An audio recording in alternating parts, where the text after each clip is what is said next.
Good morning mga idol. Suroy taro sa tuang tanuman para mawala ang atong stress sa atong mga pagpanarbaho. Mutan-aw ta sa atong mga okrahan.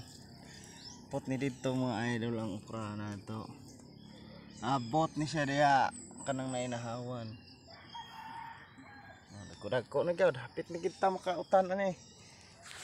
Di ko ni ibaligya, ako ni ipanghatag ugnay mo anhin ako mga amigo. Oh, maisan oh. Anag ta diri pohon. Gamay ring maisana. Pero okay na rin. Ano kung gyari diri akong okra. Dagko na.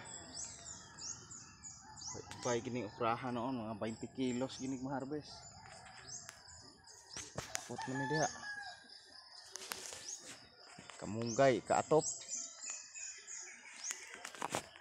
Payod.